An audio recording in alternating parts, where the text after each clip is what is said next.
Olá, pessoal. Sejam bem-vindos ao simpósio DSM de confinamento. É uma grande satisfação para a gente, nesse momento, estar podendo interagir com vocês, trazer conteúdos de qualidade, conteúdos relevantes para pecuaristas, para a atividade de confinamento, atividade que vem aí com um cenário mais otimista para o segundo período do ano.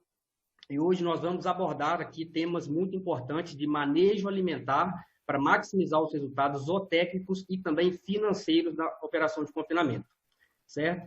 Então, explicando um pouco a dinâmica, pessoal, gostaria de saudar aí todos os nossos amigos da América Latina, estamos sendo transmitidos aí por toda a América Latina, então temos amigos no México, no Uruguai, Paraguai, Costa Rica e diversos países nos assistindo, nos prestigiando. Eu vou fazer uma breve apresentação da nossa companhia, uns 5 minutos, e depois nós vamos ser brindados aí com a palestra do professor doutor Mário Arrigoni, que vai abordar o tema aí de ambiência e gestão do rumen. Bom, pessoal, então, como é de filosofia da nossa empresa, o tema segurança é muito importante, então eu gostaria de iniciar a nossa sessão falando um pouco de segurança. Então, a DSM, nesse momento, tem preconizado por eventos online e vamos seguir aí todas as recomendações da OMS para que todos os nossos funcionários tenham o máximo de segurança aí com a sua saúde nesse momento. Bom, pessoal, falando um pouco da DSM, a empresa é uma empresa que foi fundada na Holanda, certo? O nome DSM vem de Dutch State Mines, que é uma empresa de mineração aí de carvão, foi fundada inicialmente com esse propósito, e é uma empresa que veio passando aí por diversas mudanças, veio se adequando ao mundo e também trazendo novas soluções. É uma empresa que sempre se adequa e sempre com o propósito de gerar vidas mais brilhantes e mais sustentáveis. Então, a princípio, era uma empresa estatal que foi inaugurada com o objetivo de explorar carvão, mas mudou. Hoje a gente vai ver que o nosso negócio é completamente diferente, isso para atender às novas demandas da sociedade e do nosso planeta. A DSM é uma empresa aí que contém mais de 25 mil funcionários e hoje nosso faturamento gira em torno de 10 bilhões de euros.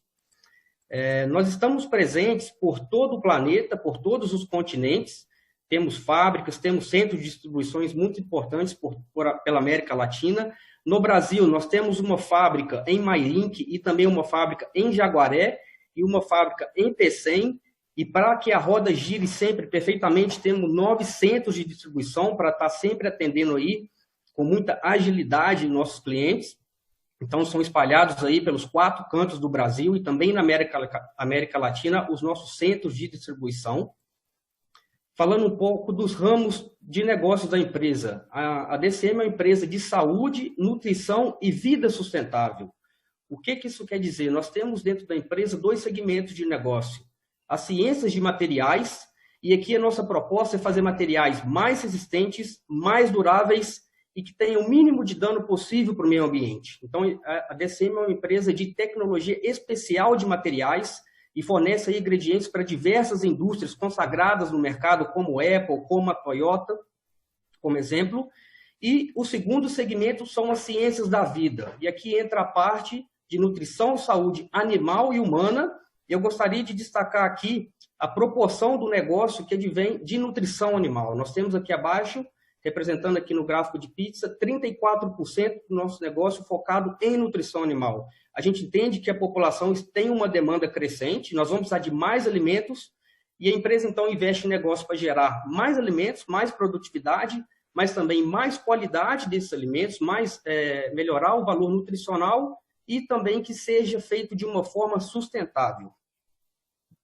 Bom, falando um pouco da linha do tempo, pessoal, em 2013 a DSM fez a aquisição da Tortuga, né? A Tortuga, que é uma empresa aí pioneira em nutrição animal do Brasil, uma empresa com 65 anos de mercado e sempre veio liderando aí, principalmente nutrição mineral dos animais. Então, com essa aquisição da Tortuga em 2013 pela DSM, foi um casamento perfeito, porque a Tortuga vem com uma expertise muito forte em nutrição e suplementação e também com a parte de extensão muito pioneira no Brasil. É um time de campo, porque não é só importante desenvolver uma tecnologia, mas senão também levar a tecnologia da forma mais eficiente para o cliente. Isso hoje é feito através da nossa equipe, que está sempre no campo junto com o cliente. Então, quando a DSM adquiriu a Tortuga, a DSM traz expertise, a DSM é líder aí em vitaminas e tecnologias nutricionais, e com isso a gente abrange o portfólio, tem essa fusão aqui, uma fusão de sucesso, onde a gente consegue entregar para os nossos clientes produtos com as tecnologias dos minerais tortugas, mas também tecnologias nutricionais que são exclusivas, tecnologias de ponta, de última geração, que passa a ficar disponível para o pecuarista para que ele aumente os seus índices de zootécnicos, mas também de rentabilidade, que é muito importante. Então, aqui como exemplo, falando do nosso tema hoje de confinamento, em 2015 nós lançamos a linha de confinamento aí, de última geração, uma linha exclusiva que fez uma revolução nos confinamentos. Por quê? Porque nós deixamos aqui, nós temos uma opção aos antibióticos promotores de crescimento, temos um aditivo que não é antibiótico e que, além de já começar com essa vantagem, ele traz uma série de vantagens zootécnicas e também de lucratividade pecuarista. Então, hoje a gente vai apresentar aqui, nós vamos ver na linha do tempo que as tecnologias nutricionais foram evoluindo e hoje, tanto no Brasil quanto na América Latina, os pecuaristas têm acesso à tecnologia de última geração. E aqui a gente pode exemplificar com Crina, que são os óleos essenciais, com Rumistar, que é a primeira alfa-amilase exclusiva para ruminantes, que aumenta o aproveitamento do milho, e o lançamento mais recente aqui, há menos de um mês, o Raidi, uma tecnologia totalmente inovadora, um aditivo vitamínico que traz mais carcaça para o pecuarista.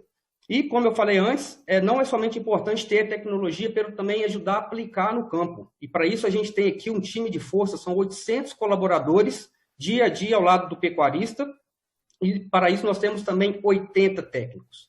Bom, pessoal, eu gostaria de agradecer, essa foi minha parte. Sigam aqui nossas páginas nas redes sociais. Eu vou convidar agora um convidado muito especial para estar ministrando a palestra, o professor Mário De Bene Rigoni. Eu gostaria de apresentar ele rapidamente. O professor Mário Rigoni é zootecnista, doutor em zootecnia, é professor titular do Departamento de Melhoramento e Nutrição Animal da Unesp em Botucatu.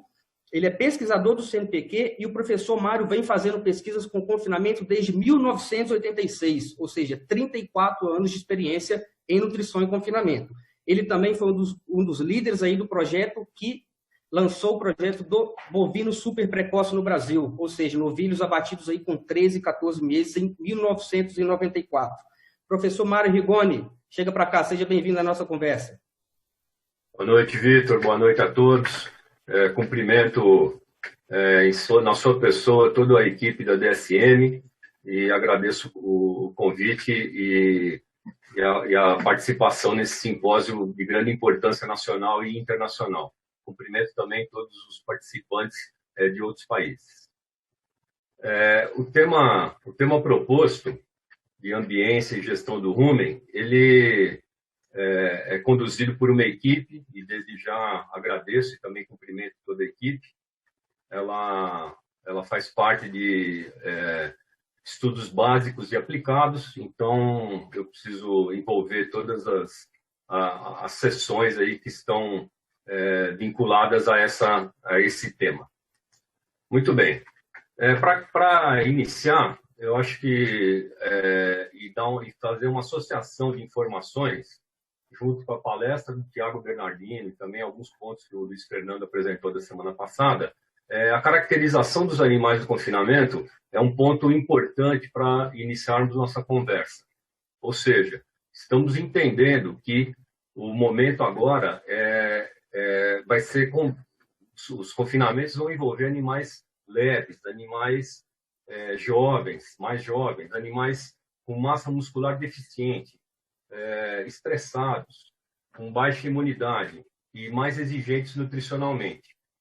E esse quadro pode refletir em animais teoricamente mais baratos para uma compra imediata, imediatismo. Mas ao longo da nossa conversa nós vamos ver que talvez não seja bem assim a maneira de encararmos, né? Outro ponto interessante é que a comercialização desses animais nessas características que eu dei, ela vem num preço que bezerros têm o valor de boi magro e os boi magros têm o valor de touros de FIV.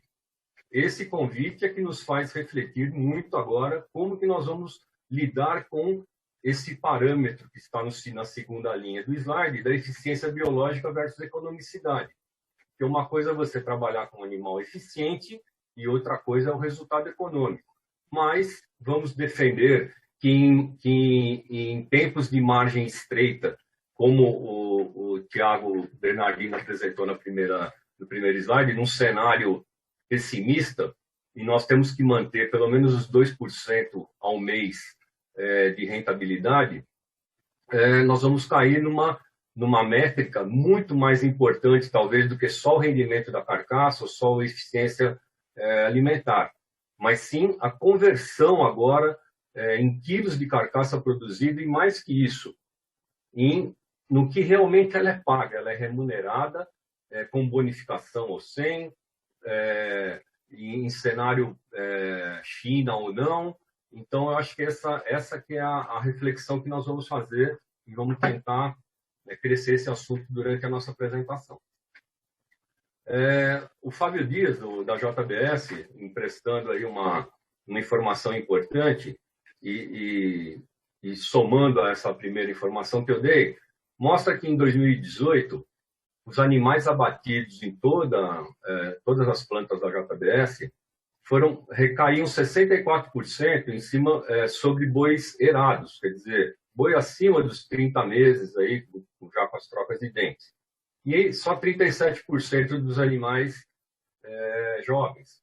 Isso olhando, na verdade, a soma total de animais. Agora, no segundo quadro destacado, para confinamento, temos boi inteiros confinados e 56% deles são jovens.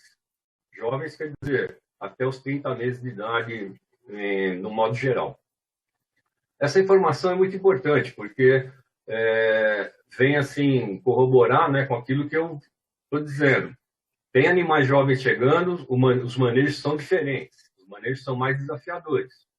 E, complementando essa informação, vamos ver lá que nos boi inteiro a pasto ainda prevalece boi erado, as fêmeas também, quer dizer, muitas fêmeas de descarte, e nos boi castrados também, quer dizer, o que nós vamos ter que refletir agora é entre a eficiência desses animais, né, dos boi inteiros confinados, por enquanto não existiu aí a informação do boi castrado confinado, mas essa nos chama atenção para esse desafio. Acima dos 30 meses, já considerando o boi erado, cai muito a eficiência de transformação em carcaça. Isso é uma coisa importante e que precisa ser estudada e relevada aí com bastante preocupação, e essa rentabilidade vai estar em função dessa eficiência. Então, nesse caso, em baixa margem de rentabilidade, a eficiência encontra a economicidade. Bom, o que as pesquisas têm a ver com esse cenário e o que as empresas de nutrição e alimentação animal estão envolvidas? Então, o caminho das parcerias é que vai tornar o cenário, os resultados, mais confiáveis. Hoje, tanto uma como outra, como as instituições de pesquisa, como as empresas, necessitam desse viés importante científico. E vamos ver se neles conseguimos associar informações básicas e aplicadas para poder chegar numa conclusão, ou quase numa conclusão. Os desafios das pesquisas com ruminantes, e dentro de um estado de conhecimento, ou estado da arte, envolve, da parte direita do slide, a exigência da sociedade. Quer dizer, nós também estamos sob mira da sociedade, cobrando sempre o conforto e o bem-estar animal, não podemos deixar de lado essa característica nas pesquisas, e também levar em consideração um contraponto que está crescendo muito, além de outros fatores, né? Que é a demanda crescente, porém, de proteína animal, porém com um movimento também de reduzi-la, né, em função do ambiente, né, do ambiente onde estamos vivendo. Isso é um contraponto muito importante, e a defesa da demanda, né, como é o exemplo aí dessa importação que a China está fazendo, ela mostra bem isso, quer dizer, a demanda é crescente. Porém, existe outro movimento dizendo que é necessário reduzir o consumo de proteínas animais. De qualquer jeito, o que nós precisamos conscientizar, e agora somos nós conscientizar a sociedade, é que também na parte ambiental, com a emissão de gases, a conta está um pouco errada na cabeça da população, dizendo que assim, o ruminante emite muito gás, mas, na verdade, nós estamos querendo falar para a sociedade que o ruminante transforma muito alimento em proteína, em derivados de leite, enfim, toda a produção de proteína. Então, esse vai ser sempre um desafio para nós. Nós vamos tratar aqui mais do lado esquerdo do slide, né? Porque nós vamos estar envolvidos agora com a parte nutrigenômica, com a parte proteômica, com os novos distúrbios que estão, entre aspas, em função de que não são novos, mas que para nós agora eles têm que ser conversados, como a acidose fecal e talvez a polencefalomalácia, em função também de uma novidade, talvez não tanto para o americano, mas para nós, que são os subprodutos do etanol do milho. Nesse sentido, a proposta é fazer uma gestão do rumen e desafiar sempre o quanto e quando investir em uma nutrição de precisão. Uma vez que, de novo, a eficiência às vezes não é compatível com a economicidade. Então, essa gestão do rumen ela vai passar por gestão de indicadores de eficiência, coisas que nós também não estamos com muita prática ainda de levar em consideração em nossas planilhas. Quer dizer, como que a gente vai fazer criar os indicadores de eficiência, né? Olhando a nutrição de precisão. E o custo de unidade de alimento realmente aproveitado, né, da ração, que vai convidar ou não para a gente falar em eficiência biológica, incluir aditivos, potencializadores e reguladores da saúde animal. Então, essa é a parte da gestão do rumen que vai nos interessar muito. E, para isso, nós vamos tentar aprender a enxergar as coisas um pouquinho além daquilo que elas simplesmente aparecem. E aqui eu vou traduzir essa imagem aqui com a fala do Luiz Fernando, mostrando que o amido, que se perde às vezes nas fezes, né, por questão dos grãos amiláceos aí, eles podem chegar aí a R$1,50 ou a 30 centavos de dólar, né? E acho que essa imagem reflete bem isso, quer dizer, o quanto que nós estamos entendendo nessa conta de eficiência, sem entrar no mérito de que manejo alimentar estamos usando por enquanto, mas essa é uma imagem que reflete bem o que o Luiz Fernando destacou em termos de custo e eficiência da alimentação. O aprendizado também ele vai envolver essa característica da evolução e dos hábitos alimentares, justamente coincidindo aí com as características da evolução e anatomofisiologia do rumen. Pode mostrar caminhos e pode aumentar a eficiência. Nós vamos tentar mostrar e defender isso, iniciando com um resgate, né, histórico de que o ruminante ele não tinha na sua primeira parte evolutiva o omaso, né? Se vocês forem reparar do lado esquerdo do slide, tem uma figura de um ruminante, né, ainda com os pré-estômagos rudimentares, sem o omaso. E na evolução aparece, já na foto do lado direito, o omaso. O que quer dizer isso? Quer dizer que o ambiente onde são desafiados os ruminantes, que são diversos e são globais, o ruminante ele precisa ser eficiente na utilização de alimentos. A fermentação que ocorre no rumen do animal precisa ter a máxima eficiência. E esse omaso não apareceu ao acaso, porque ele além de reaproveitar a parte líquida do rumen, ele também tem papilas, ele também tem absorção, né? Tem também essa parte de metabolização da parede ruminal, ou melhor, da parede omasal. E o omaso, então, ele é constituído, então, anatomicamente com essa característica que vocês estão vendo e muitos conhecem.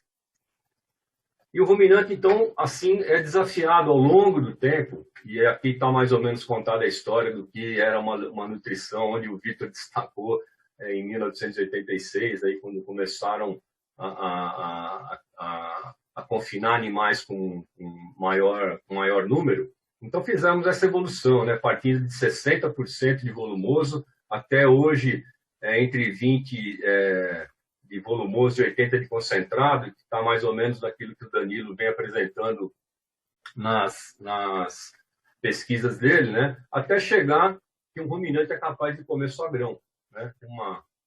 Um acréscimo pequeno de fibra. Esse é o desafio, então, que essas características anatomofisiológicas e os hábitos alimentares vão nos mostrar. Esse aproveitamento desse alimento ele passa por algumas questões também básicas que nós precisamos levar em consideração, que é a produção alta de proteína microbiana, que tem altíssimo valor biológico, né? E o rumen acaba funcionando como uma incrível fábrica, né? E até arrojando a dizer sustentável. Esses dois aspectos que a gente não pode esquecer primeiro, esses alimentos para deixar o rumen, eles precisam ser colonizados, eles precisam ser fermentados. Num ambiente anaeróbico, ele precisa ser fermentado, ele precisa ser colonizado e só tem um jeito dos micro-organismos obterem a energia, que é através dessa fosforilação em nível de substrato. Quer dizer, é aqui que vai gerar uma energia. E ele precisa de um tempo para fazer isso. Então, um fator muito importante, que é o tempo de colonização, vai ser sincronizado, né, com o hábito alimentar, com o manejo alimentar que nós propusemos, né? Então, na verdade, é o técnico que vai determinar isso sem esquecer essa particularidade. Uma vez que a ingestão voluntária de matéria seca, que é uma métrica que todos tentam e têm que avaliar, né? Não dá para avaliar nada além dela se a gente não tiver o conhecimento, né, da ingestão voluntária de matéria seca, quantos que os currais comem, quantos que os animais estão na estimativa individual de consumo, porque nós temos do lado esquerdo do slide que as taxas de degradação, quer dizer, quando o alimento é fermentado e vai gerar tanto proteína microbiana como ácidos graxos de cadeia curta, ela é específica para cada alimento, quer dizer, cada alimento possui essa taxa de degradação, ela pode ser alterada, que isso que é importante, pelo grau de processamento, sempre a favor ou às vezes contra, e pode alterar e ser alterada pelo pH do rumen. Então, aqui entra um fator fisiológico muito importante, que é o pH. Dentro das dietas desafios, a gente já sabe que nós vamos enfrentar esse parâmetro. E, por outro lado, o que degrada e o que passa pelo rumen é o que vai dar chance desse esvaziamento para poder ter essa ingestão voluntária. E aí, nós temos as taxas de passagem que está em função do consumo de matéria seca, no meio do slide, aqui do lado direito, nível de forragem, prestem atenção, e o peso vivo do animal. Quer dizer, são fatores que vão ser considerados aí nessa taxa de passagem. E, por final, e muito importante, que eu vou fazer esse destaque, é o fator de ajuste dessa taxa de passagem, que é a fibra fisicamente efetiva. Parte essa do integrante da FDN. E agora parece que fica mais entendido porque esse slide ele vai voltar a ser mostrado. Quer dizer, o que está aparecendo nos dejetos, os dejetos como indicadores econômicos, parece até brincadeira isso, sim o quanto que nós estamos, talvez, fazendo essa proporção. Quer dizer, quanto amido, e como o Luiz Fernando falou, ele é, às vezes, desperdiçado. Às vezes, desperdiçado. Bom, o rumen, como fez parte dessa provocação, nessa gestão, ele tem uma necessidade de ser adaptado conforme os hábitos alimentares forem mudados. E aqui nós temos uma tabela mostrando a porcentagem de FDN dos volumosos, né, de alguns volumosos que já estão destacados também, que são os mais utilizados. E aqui eu vou ficar entre a silagem de milho, o bagaço cru, principalmente, mostrando que ele tem um FDN cada particular e um FDN fisicamente efetivo, que está número 1 e o número 2 aqui, conforme a fonte, né, o LRNS, que é um software de avaliação de dieta, ou o NRC de 2016. E vejam como muda um pouco a hora que a gente olha esse dado, né, principalmente no bagaço cru, onde existe um 90% de efetividade contra 41%. Quer dizer, como que nós temos trabalhado, né? Como nós estamos trabalhando. Mais ou menos 50, 55, essa variação de FDN. Então, o que nós vamos precisar para definir um protocolo de adaptação? O volumoso ou porcentagem de FDN? Essa é a pergunta que nós vamos tentar responder. Junto com ela, né, junto com essa parte da FDN, eu acho que entra uma parte prática, que é como que nós vamos adaptar animais se eles chegam de diversas formas no confinamento. Uma coisa são animais comerciais, né, que chegam para poder, já vamos dizer assim, íntimos ao sistema de confinamento. Já que com 10 dias, com uma semana, eles já estão adaptados, né? Ou melhor, já estão com uma ingestão de matéria seca crescente. Outra coisa são animais de outros grupos genéticos, né? Que também vão por esse caminho, se são, vamos dizer assim, íntimos já a uma exploração mais intensiva.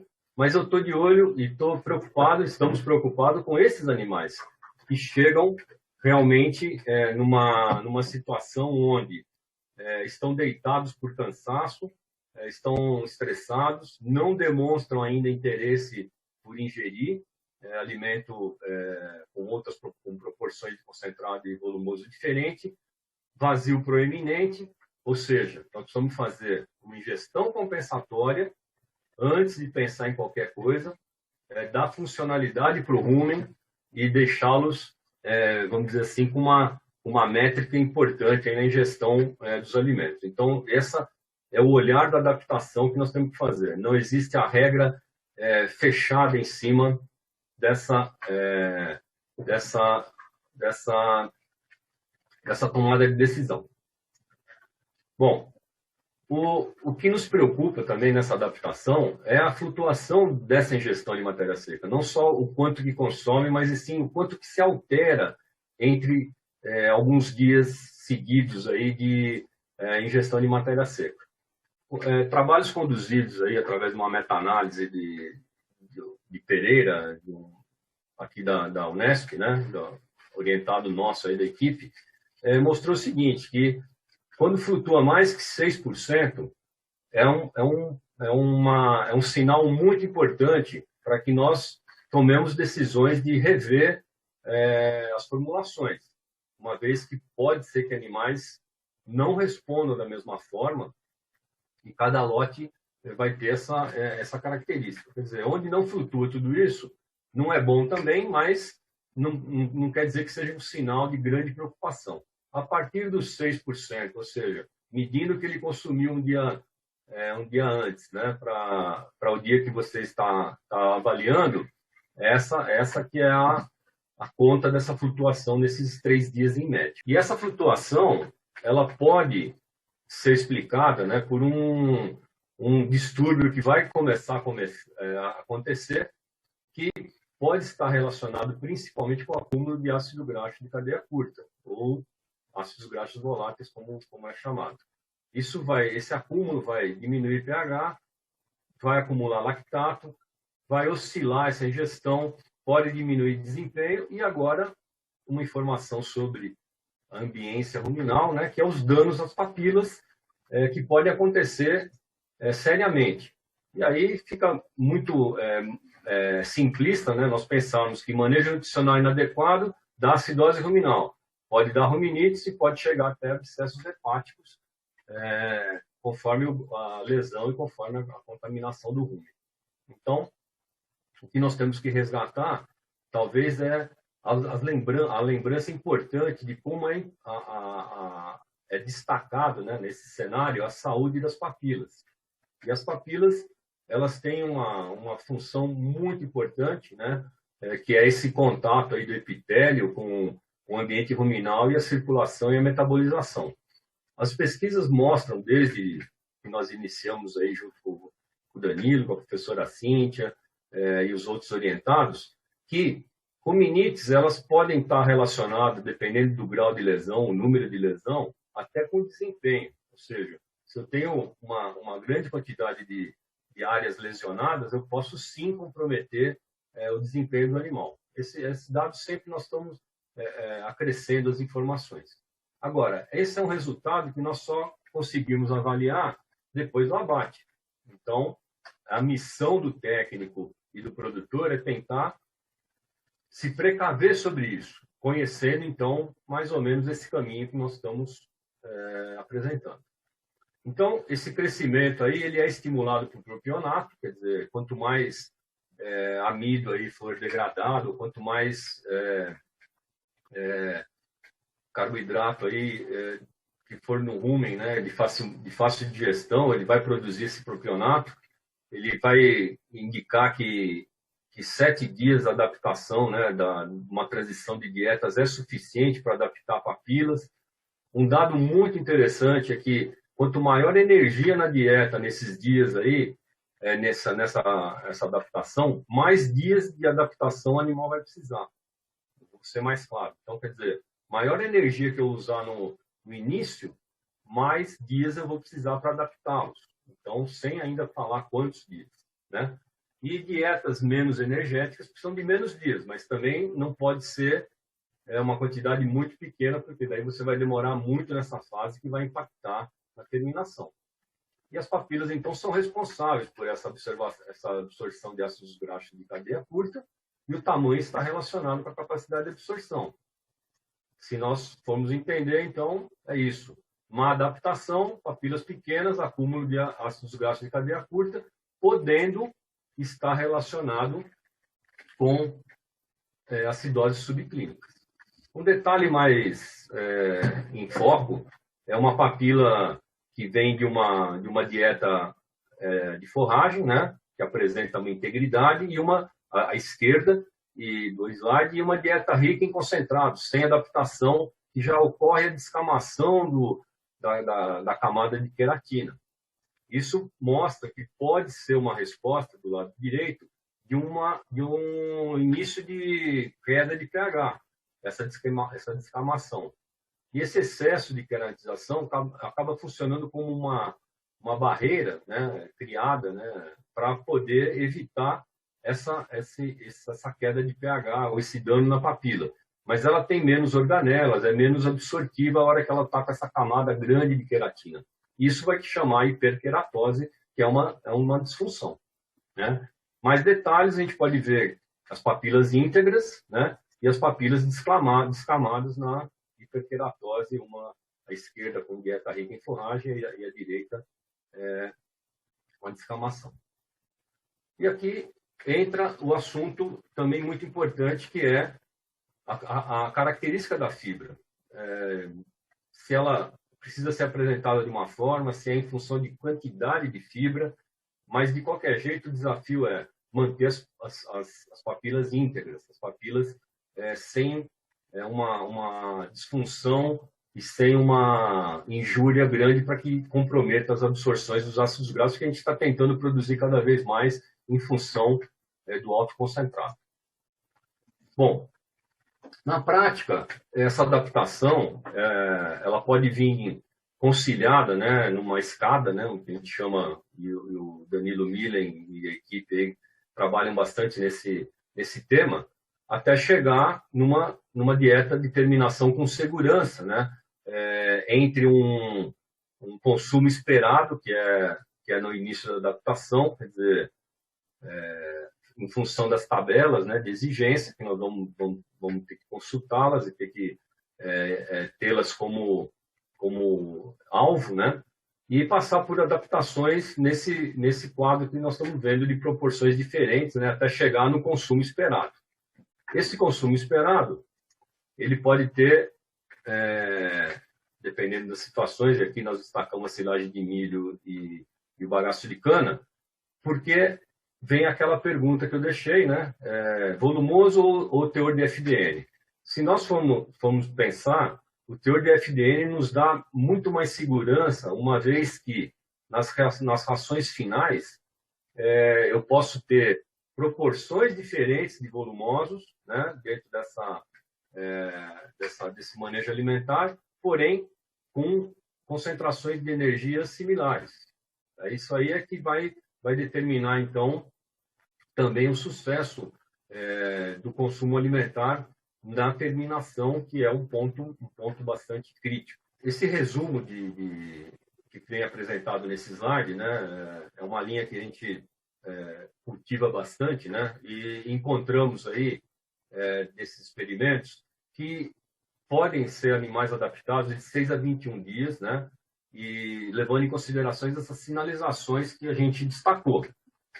Recai sobre 14 dias um maior número de sucesso, vamos dizer, entre a adaptação de papilas e de micro-organismos. Isso não quer dizer que é uma regra, uma receita, tá? Mas a gente sabe que sem saúde há acúmulo de ácidos graxos, queda de pH, e entra uma coisa que é difícil de diagnosticar, que é a acidose subclínica, né? A aguda, ela talvez seja mais fácil, mas a subclínica, que vem aos poucos aí, ela é bastante difícil de ser diagnosticada, a não ser que nós tenhamos uma gestão muito rigorosa aí sobre consumo de alimentos. E outro tema que vem entrando bastante forte, né, é que eu trabalhar com tamanho de partícula ou quantidade de volumoso vai depender dos meus custos operacionais, né, que eu posso, até onde que eu posso chegar, e assim, algumas pesquisas recaem com resultados importantes aí sobre preservar tamanho de partícula, ao invés de pensar na quantidade de volumoso que eu tenho que incluir. E aqui podem entrar alimentos, né, subprodutos com alto FDN, com alto FDN fisicamente efetivo, o capulho do algodão, as palhadas e a casquinha de soja, que erroneamente ainda consideram aí que, por ela ter alto FDN, mas ela tem uma baixíssima efetividade física. Complementando essas características do rumen, eu acho que essa evolução de como as indústrias e como as pesquisas conduziram, e aqui as pesquisas são do mundo inteiro, né, de toda a área nossa de nutrição aí, mas destaca-se assim, né, que a partir de um levantamento que foi feito com nutricionistas, né, a linha cronológica aí inicia-se até antes de 2009, mas é a partir de 2009 que tem essa informação, apostava-se que o ionóforo monenzina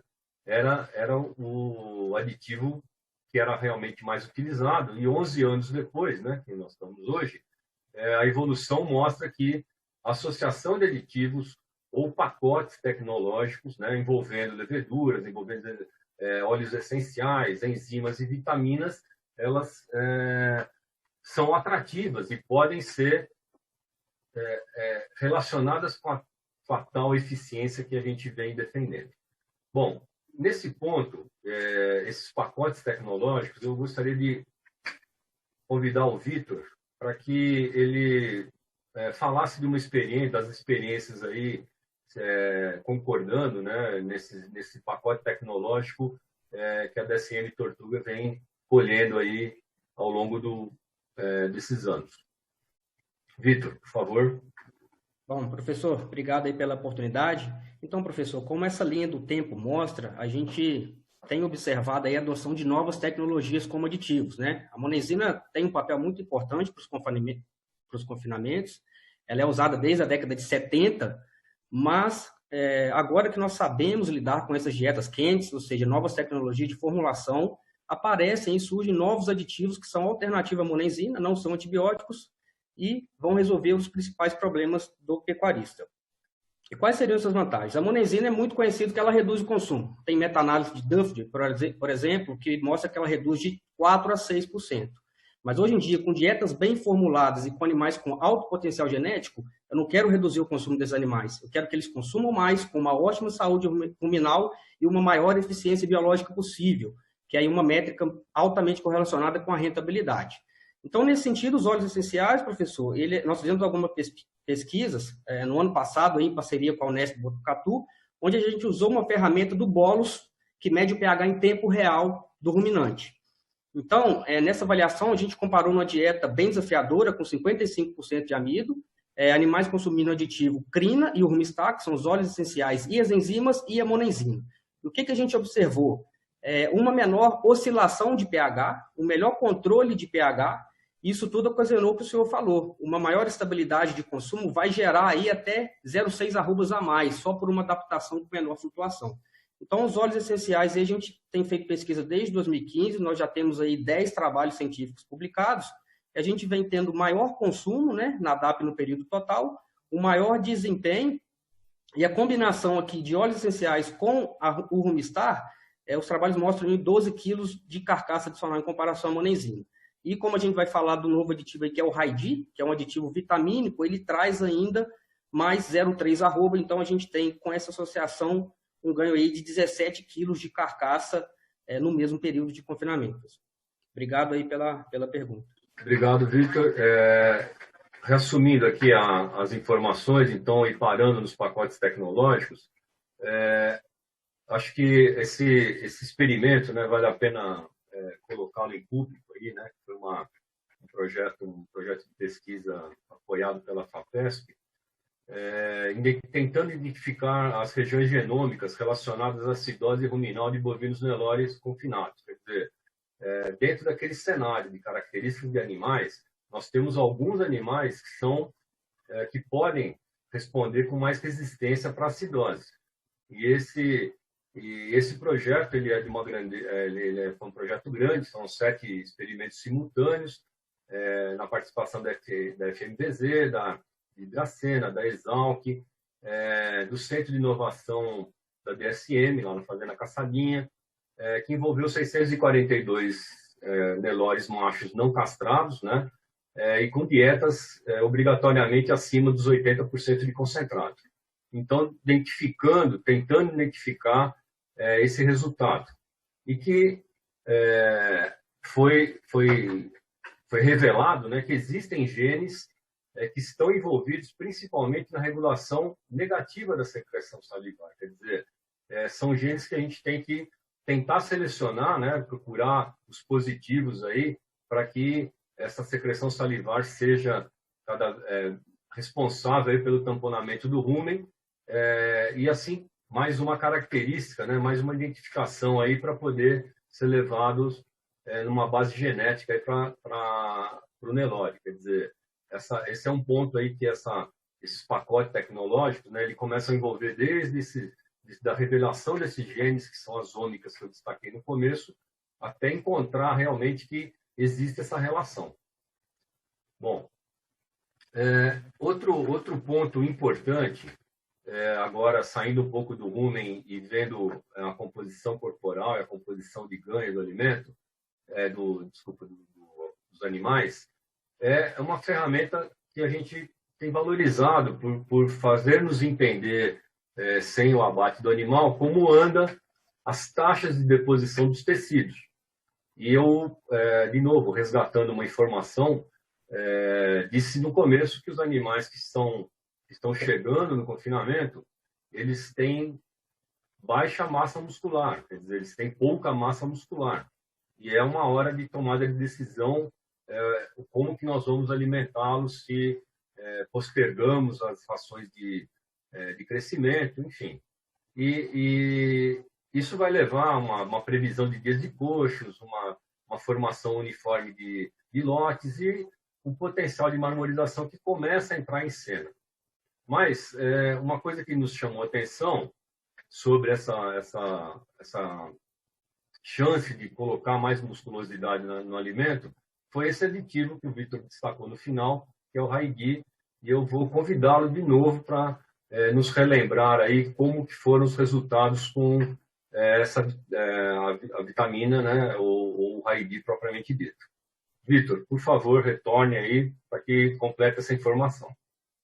Tá bom, professor, muito obrigado. Bom, professor, então, o Raidi é uma tecnologia que a DSM possui, que é um metabólito da vitamina D3, ou seja, já é uma vitamina de absorção mais rápida e eficiente pelo organismo do animal e, por isso, também mais ativa. Então, em 2016, nós começamos a fazer trabalhos de ciência aplicada lá na Unesp Botucatu.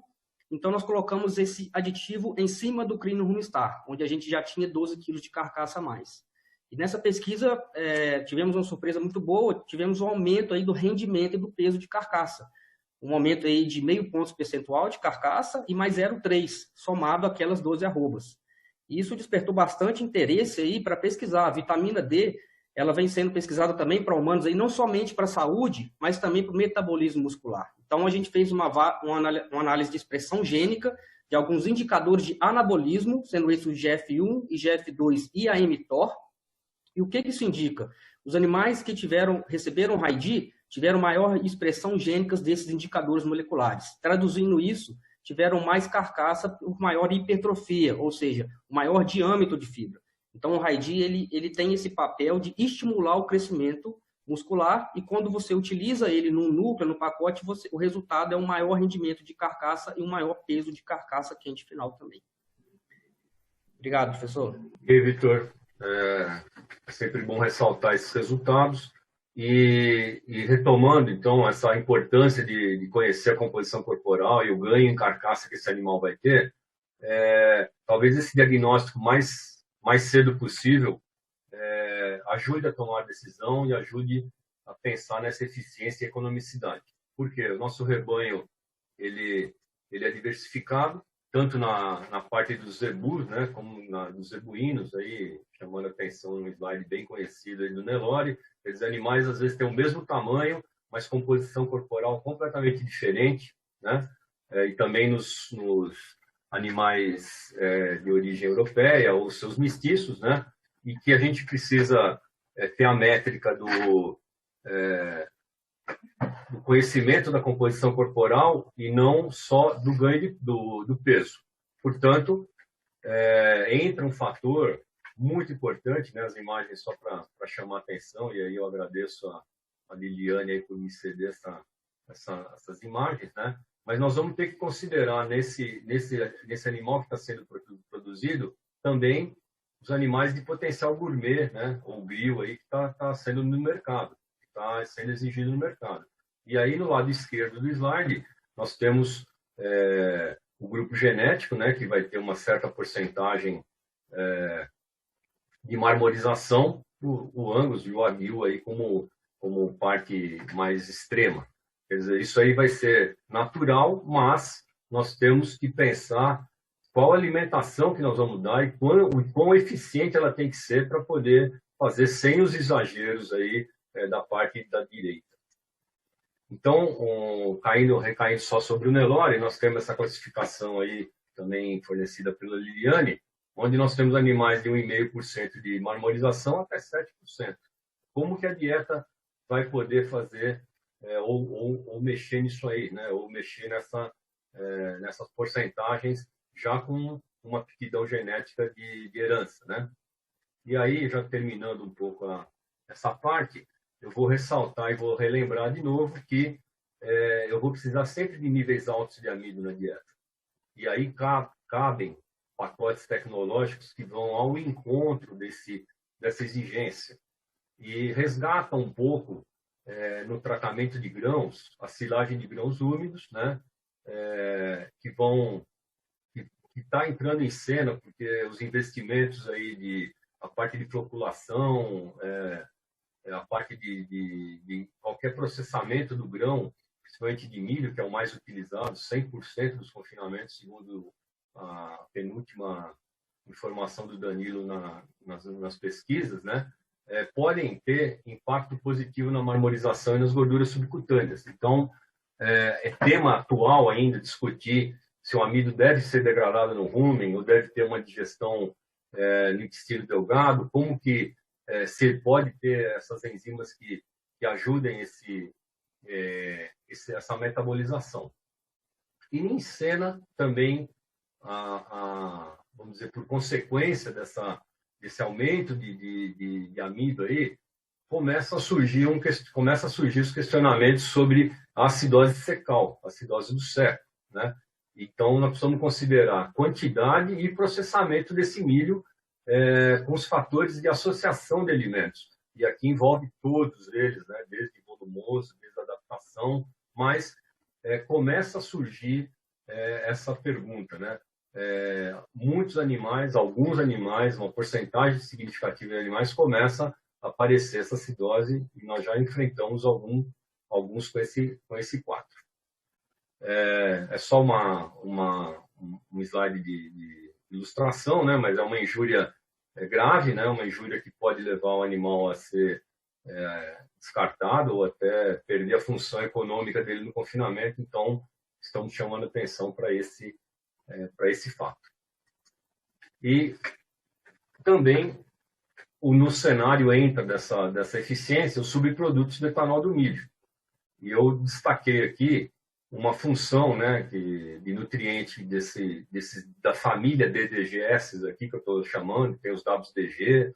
O professor Flávio Portela, nas últimas 5 defesas de tese, trabalhou com novos e com vários subprodutos aí da indústria do etanol, mas ele recai sobre uma característica de proteína, que é a proteína não degradada no rumen. E aí muda um pouco o cenário, né? A hora que a gente vai fazer as revisões das exigências, né? Por enquanto, esses subprodutos estão mais acessíveis do que os farelos, né? E eu vou destacar aqui um dos experimentos que foi feito, né? Nesse tema aí, pelo professor Otávio, professora Cíntia e equipe, a respeito do nível de WDG, no caso, né? Em substituição aí, né, em níveis crescentes, até chegar aos 45%. E o que é interessante disso é que com o nível 45, que deu um resultado econômico melhor, quer dizer, otimizou a entrada dele na dieta, ele subtraiu, né, ele conseguiu subtrair expressiva quantidade de farelo de soja e do milho, né? E esse experimento foi uma parceria com a Cargill, e que esse resultado nos deixou assim com bastante dados, né, para poder discutir. Então, uma conclusão, né, quer dizer, maximizar até 45% pode ser economicamente viável, né, mas o resultado que recaiu na melhor, vamos dizer assim, desempenho, algumas características, é o em torno de 30%. Isso sem deixar nenhuma receita também, ressaltando que os efeitos associativos, não só intrínsecos aos alimentos, mas também envolvendo o genótipo e ambiente aí, né, do animal que a gente está trabalhando, vai ter que ser considerado. Bom, partindo para as considerações finais, acho que vou fazer uma associação, né, desses pacotes tecnológicos, juntamente somando, né, esses novos desafios aí que nós vamos ter, e não vejo outra saída a não ser destacar essa nutrição de precisão, onde todos nós, de cada um dos criadores e de pesquisadores e técnicos de várias empresas, e são as diversas empresas, podem fazer via parcerias, né, para poder aprimorar parcerias com o Instituto de Pesquisa, com as universidades, para poder caminhar sob a ciência, quer dizer, não sob o achismo mais, mas sim sob resultados que fogem de testes, que fogem de um conceito de com e sem, ou esse nível contra outro, ou esse produto contra outro, e sim criar vamos dizer assim, a cultura de que o setor tem que andar junto, o setor tem que fazer essa junção de forças para colher o crescimento dele todo, indistintamente de olhar um lado só ou olhar o outro. Quer dizer, e o produtor, no meio disso, ele precisa ter atenção e ter a segurança de que os investimentos dele, frente a esse cenário, só para manter a coerência, frente a esse cenário de pouco rendimento, ele poder ter certeza onde ele está caminhando.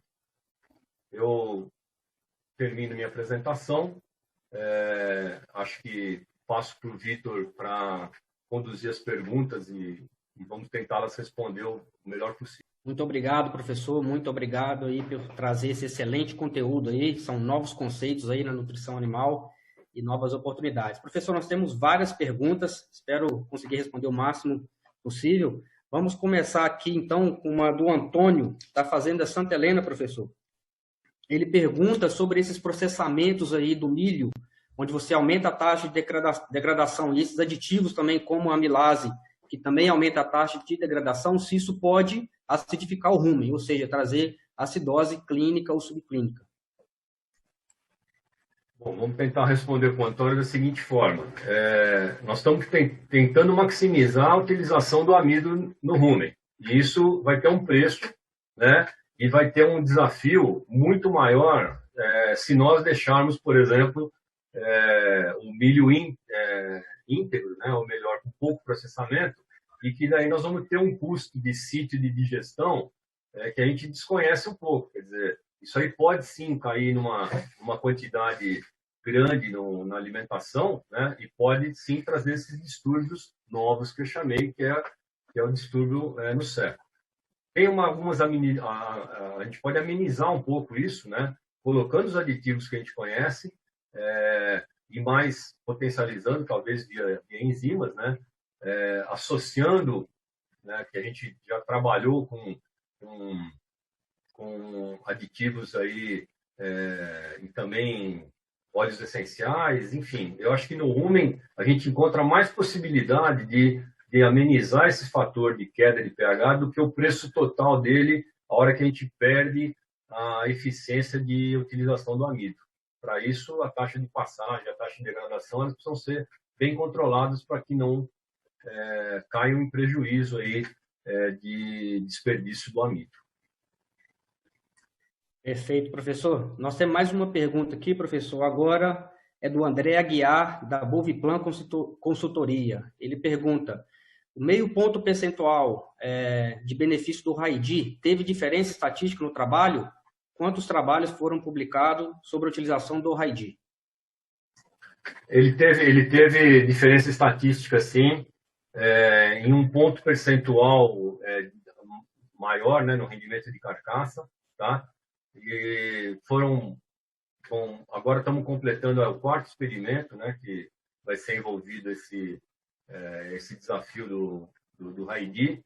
Então, acreditamos que essa sinalização, mais aquela que foi falada e enfatizada, que foi identificada uma base genômica, né, para poder expressar esse gene anabólico, né, para poder fazer maior área de ouro de lombo, maior rendimento de carcaça no final das contas. Então, são trabalhos que acho que vão acrescentando e devem ir somar a esses resultados mais consistentes e com uma repetibilidade maior. Perfeito, professor. E ele fez uma segunda pergunta, só complementando. Ele pergunta: rações completas com 60% a 80% de concentrado tem melhora nos índices zootécnicos e econômicos com utilização de crina, rumistar, RAIDI? Seria somente para utilizar nos primeiros dias de adaptação ou durante todo o período de confinamento? Bom, eu acho que a hora que a gente está trabalhando numa linha de alto concentrado, né, é claro que essa estratégia na adaptação, ela pode vamos dizer assim, melhorar, né, junto com os aditivos aí, nesse pacote tecnológico, vamos chamar assim, que a DSM vem colocando no mercado, né? Mas eu acho que se esse efeito é procurado, ele deveria de ser utilizado ao longo do confinamento, né? Nesses 90 dias aí, 100 dias, porque a taxa é crescente, né? De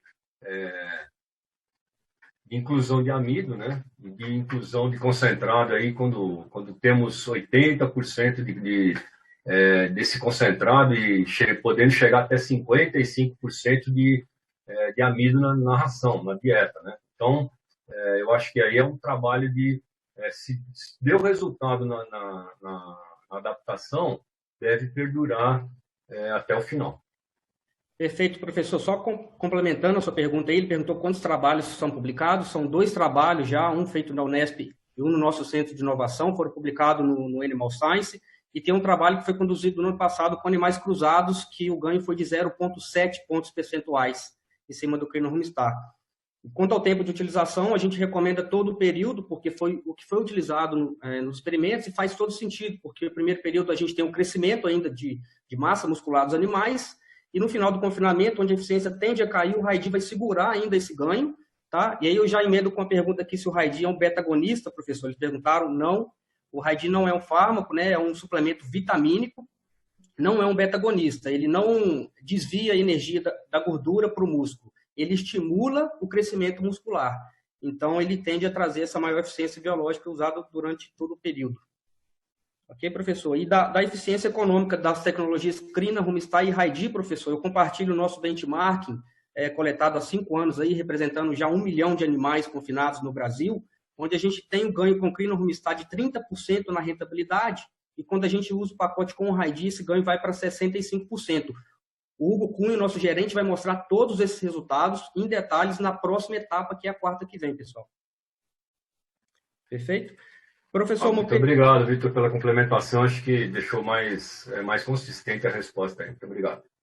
Nós temos uma pergunta aqui do Gustavo, aqui também do confinamento de Goiânia. Professor Mário, admitindo que o confinamento tem um bom manejo de estrutura, podemos dizer que ocorrências frequentes de oscilações no consumo da dieta pode ter relação com acidose subclínica? Bom, é esse cuidado que nós precisamos ter, fazer a métrica certinha. Quer dizer, a oscilação, ela vai existir. Não vai ter jeito da gente falar que vai ter sempre uma leitura de coxo que vai dar uma confiabilidade, uma repetição segura.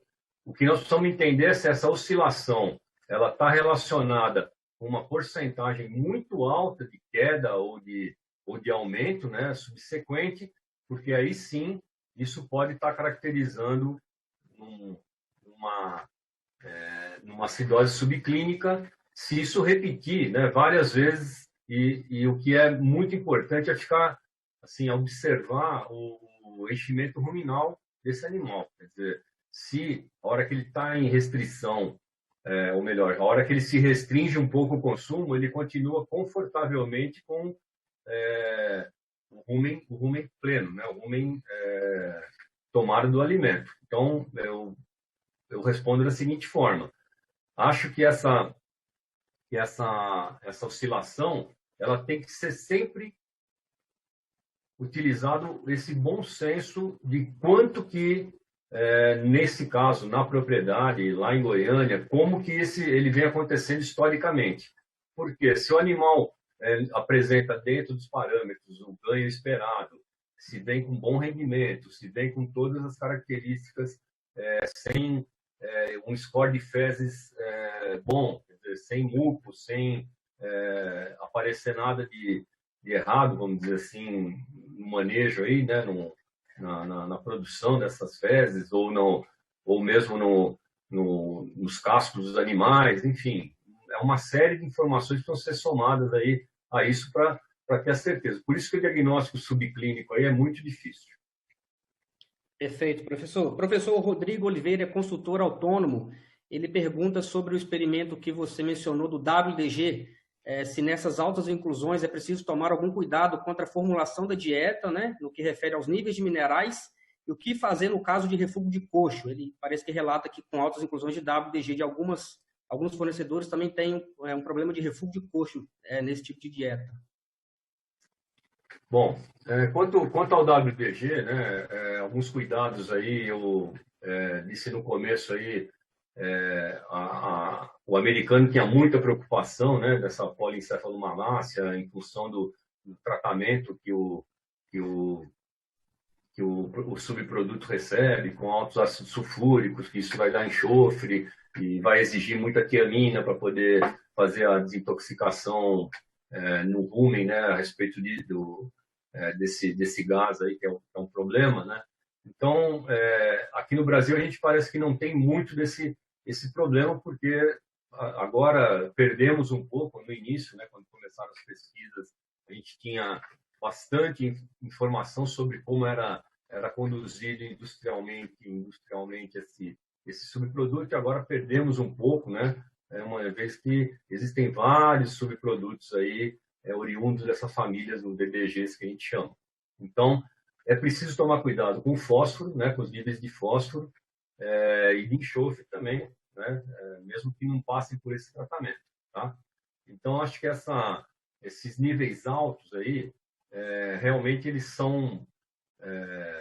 podem recair, no nosso caso do experimento não tivemos refúgio de coxo, né? Não tivemos refúgio nessa proporção, talvez por ter feito e controlado uma adaptação bem tranquila em escada, né? Onde só subíamos o fornecimento a hora que tínhamos certeza, né, que ele alcançou no previsto, alcançou o consumo no previsto. Então, acho que eu recomendo, quando você quer, você vai incluir bastante quantidade, né, vamos dizer, acima de 30, né, que é o 30 que nós achamos também que é um resultado muito bom de inclusão de WDG, DDG não posso afirmar, faça esse acompanhamento, né, se esse consumo está chegando naquilo que você quer em relação ao peso vivo ou em relação a quilos por dia. Perfeito, professor. Só complementando um pouco a sua pergunta, hoje a gente observa que acima de 20% de inclusão de DDG ou WDG, você já pode utilizar um núcleo aí sem suplementação de fósforo e enxofre. O enxofre para diminuir o risco de intoxicação e não tendo fósforo você tem um custo mais interessante. E com relação ao refúgio de coxo, a gente tem recomendado o uso dos óleos essenciais nesse núcleo que lançamos recentemente para não ocorrer refúgio de coxo e também para otimizar consumo e desempenho. Professor, passando para a pergunta aqui de Ricardo Chade, em relação ao Raidi, qual o benefício podemos esperar com o uso e se aumentar o fornecimento de vitamina D3 tradicional, não vai ter o mesmo resultado? Então, não vai ter o mesmo resultado, começando a responder de trás para frente aí, porque a metabolização é diferente, né? O Raidi é uma molécula tecnologicamente já avançada aí no metabolismo, onde ela vai evidenciar, e só por um acréscimo de informação, quer dizer, ela modula vários genes, né? No trajeto de metabolização da vitamina D. Então, o que vai acontecer com o Raidi é diferente do que vai acontecer com a D3, né? O caminho metabólico é diferente. E ele vai trabalhar exatamente nessa expressão dos genes envolvidos anabólicos, né? Que vão fazer essa síntese proteica, que vão fazer mais massa muscular. Por isso, eu acho que um não vai substituir o outro. Isso pelos dados que a gente tem como o Victor falou, das pesquisas que já foram publicadas, né, em artigos mundialmente já difundidos, né, e mais aqueles que nós estamos trabalhando junto aí nessa nova safra. Então, acredito que uma coisa não substitui a outra. Bom, professor, vou fazer uma pergunta aqui agora do Victor Bassurto. Ele é de algum outro país da América Latina, da AgroVic. Obrigado pela pergunta, Victor.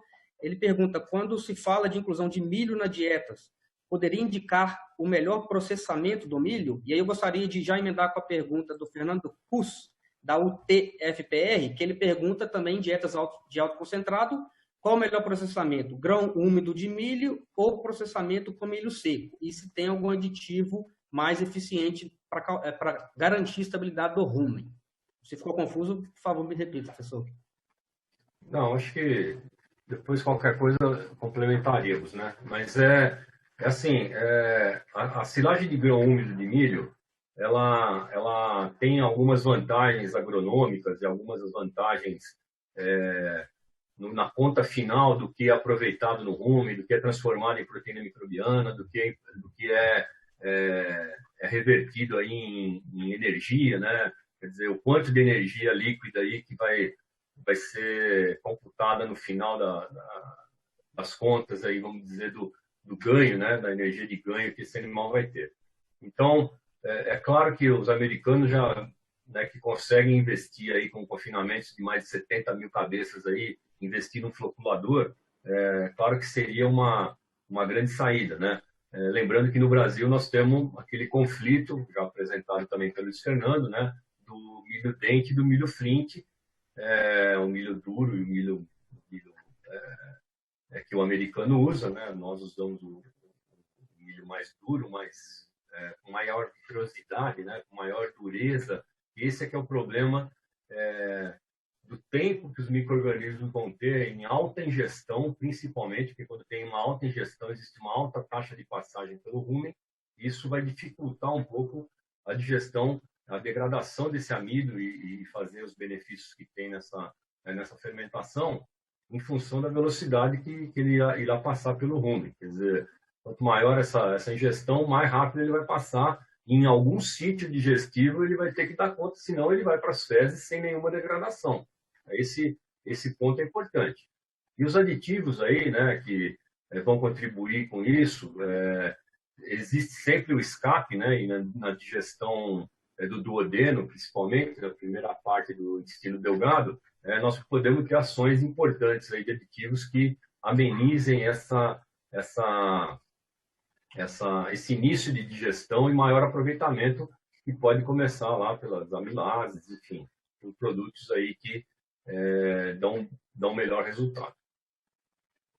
Perfeito, professor. Pessoal, nós vamos caminhar para as duas perguntas finais. Professor, duas perguntas aqui sobre o RAID. Aqui, qual o tempo mínimo de utilização do RAID em dias de coxo para se obter o efeito positivo? E aqui de César Baidon, do México, qual o incremento de carcaça e qual o peso final dos animais? Qual o benefício? Bom, eu acho que o RAID eu não usaria num tempo mínimo, né? Eu tô defendendo aí, dentro dessa coerência, que os animais são jovens, são leves, são deficientes de massa muscular, então não teria talvez um benefício utilizando ele estrategicamente, e sim a todo longo do confinamento, né? Então, tanto faz esses animais ficarem 120 dias de confinamento numa boa condição, um bom score muscular, né? Porque se eu restringi-lo, eu não sei se restringir desse aditivo, eu não sei se não vou perder esse efeito ao longo do confinamento. Então, é melhor que essa expressão do gene acontece e já é confirmada, ela vai ser perdurada, né? Já que ele existe, vai ter que ser, vamos dizer assim, subsidiada até o final aí para poder aproveitar esse potencial que ele tem.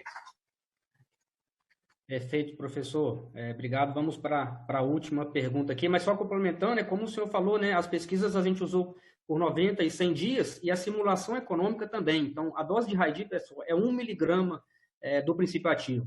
Então, quando você faz uma simulação econômica da inclusão do RAID com as outras tecnologias, você tem um aumento aí de rentabilidade em 60% quando compara com uma dieta com monezina. Porque você dilui o custo, você tem uma arroba produzida com um custo mais baixo, então você tem mais margem por animal. Professor, indo para a pergunta final aqui, que tem a ver com adaptação, também vou juntar duas perguntas aqui, do Fernando, pecuarista, e do Roberto, que também é consultor. Fernando pergunta, professor Mário, em animal que teve problemas na adaptação, consegue recuperar seu desempenho em relação aos animais do lote que não tiveram problema? E quais aditivos são mais recomendados para ajudar o animal nesse período tão crítico? Bom, o manejo alimentar ele vai precisar vamos ser dinâmico, né? Se eu tenho esse diagnóstico que talvez tenha ocorrido pela flutuação grande de consumo ou por algum outro refúgio de coxo, alguma coisa, a readaptação ela é possível ser feita durante o período. Quer dizer, não voltando talvez ao nível zero, né? Porque a gente não sabe bem o histórico aí desses animais, né? Mas sabendo que é possível até restringir um pouco, né, no início do confinamento aí, ou no pré-condicionamento, né, fazer uma pequena restrição aí, não por muito tempo, para poder igualar os animais, né? Quer dizer, esse quadro apresentado ele não é muito desejável. É bom que a gente tenha o lote na mão, vamos dizer assim, em termos dessa característica. Então, eu não faria uma estratégia diferente do que, se for um pequeno lote, tentar readaptá-lo, né, dependendo da origem dele ou do histórico dele, que isso também é muito esquecido nos confinamentos. Quer dizer, faça uma compra bem feita, sem olhar realmente a qualidade do animal total, né? Não que os compradores não tenham uma experiência ampla de saber o que é um animal com boa caixa, com boa boca, enfim.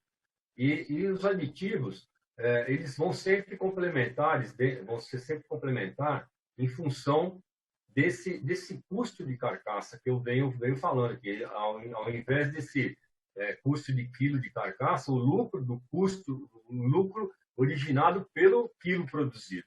Então, esse aditivo ele vem somar, né, a uma série de ações aí, e de novo, né, animais de exportação, tentando colocar os antibióticos e ionóforos ou não, né, tendo resultados interessantes aí com óleos essenciais e associação de aditivos aí ao longo do confinamento. Perfeito, professor. Professor, mais uma vez, muito obrigado por sua participação. Acredito que a palestra vai ser bastante aproveitada aí, espero que seja aí pelos pecuaristas. Mais uma vez, obrigado, pessoal. Uma boa noite a todos e se cuidem. Um abraço. Muito obrigado, Vitor. Um abraço para todos que nos ouviram. Então, eu agradeço pelo convite e fazer parte dessa parceria é muito importante para nós todos. Muito obrigado. Igualmente, professor.